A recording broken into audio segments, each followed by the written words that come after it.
Chinoy TV is brought to you by Oishi. Tonight on Chinoy TV, get to know the creators of So Asian Comics and taste the newest Chinese laureate offerings at Cornish by Diamond Hotel. I'm Janina Chan, 我是蔡诗人, and this is Chinoy TV 废话电视台.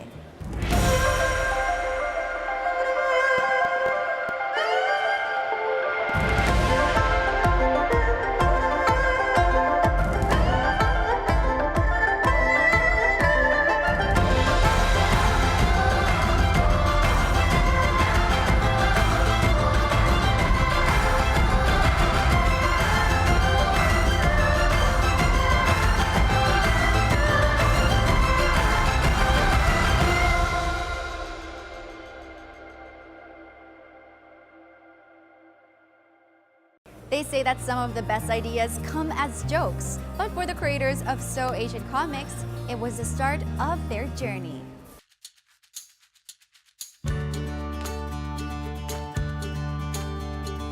I would describe So Asian Comics as I guess you would say it's a way to make our Filipino Chinese culture relevant in today's society. It's a mirror into our culture through through the lens of humor. It started out as a joke. It's based off our family, so it's kind of personal that way. My name is Cedric Cheng. 我的名字是陈俊豪. My name is Kimberly. 我的名字是陈静梅. And we are the creators of So Asian Comics. And this is our profile.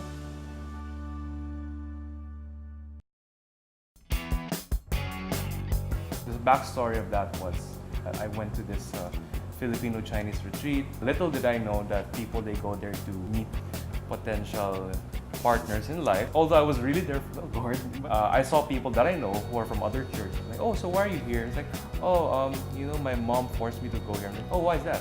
And then I realized, oh, okay. So, are there anybody in your church? So yeah, where I went back from the retreat, I think it was my mom or my dad. They greeted me. They were like, so, bo pa ba? It means na wala pa ba? Did you meet anybody? And I told Kim about it. And it became a running joke between us. And then a year later, where I decided to just illustrate it with my dad. That's actually my dad as the main character. That was where the Bo Papa joke came out. That became our very first comic for So Asian Comics.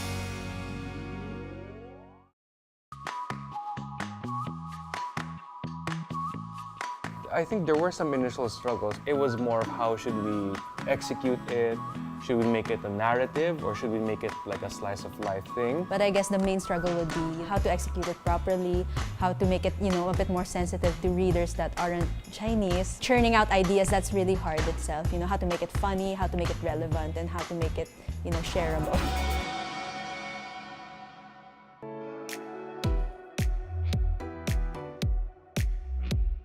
Apart from, making it like it's a joke and all that, I think it's also relevant to like preserving the heritage and stuff like that. We have like older generations reading our comics and they say, oh, this is really nice, so the younger generations would understand what it's like. So, majority of our ideas, it comes from our experience. And sometimes I'd ask my mom, like, hey, what to put here? Or is this relevant pa rin? Or is this, something that people experience right now? But initially, it was just organic shares. The people just like, oh my gosh, like I relate to this. And then hence I share it, and other people in their community think, oh, what is this? And then they started sharing it as well. So I guess when it comes to comics in the digital age, I think it's still relevant, especially when it touches upon topics that people can relate to. The Filipino-Chinese heritage and lifestyle is one of those, and that was why the virality was very natural because a lot of people can relate to it. At the same time, they're like, oh, there's finally something that represents us on the digital stage.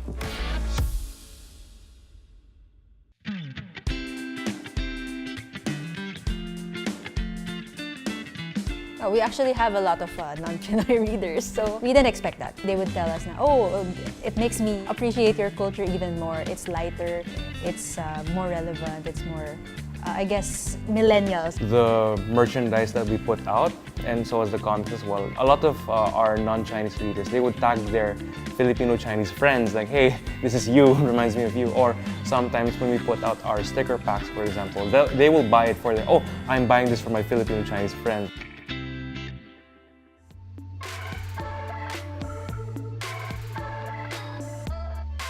Oh, I guess it's more of well-known, and at the same time, you can actually make a business out of it. It's a passion project, you know, but at the same time, it's something that you can earn from. Yeah, well, aside from the comics, you know, Yeah. we also have a multimedia production house, Art Smith Creative House. We're a multimedia production studio.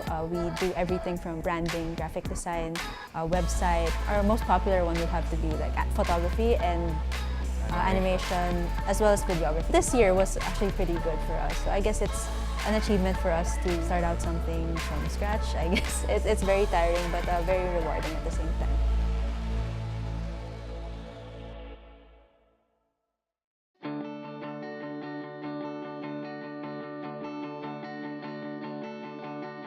For me, I guess the legacy that I want So Asian Comics to leave behind would be, I guess it's the first of its kind in attempting to represent our culture, the Filipino-Chinese culture, in the realm of social media, arts, and the digital stage, basically. I want it to last long. You know, something like Old Master Q, you know, and I wanted to stay relevant, you know, people would still be interested through the years. It would be nice as well if our grandparents, they would talk to us about Old Master Q. The older people would tell their grandkids about, oh, you know, we had So Asian Comics in our time. You know, it would be nice to be compared to that or more.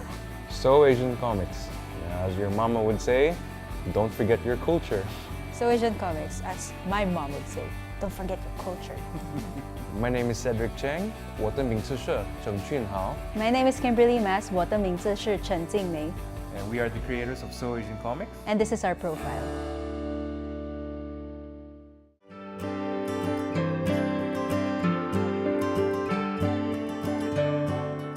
Chinoy TV is brought to you by West Avenue Suites,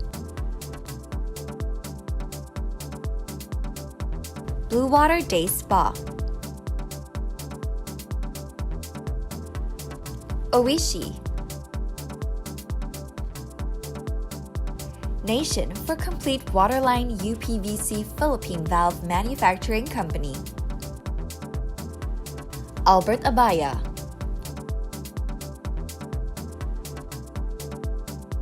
Philippine Jinjiang Association, Macron Trading,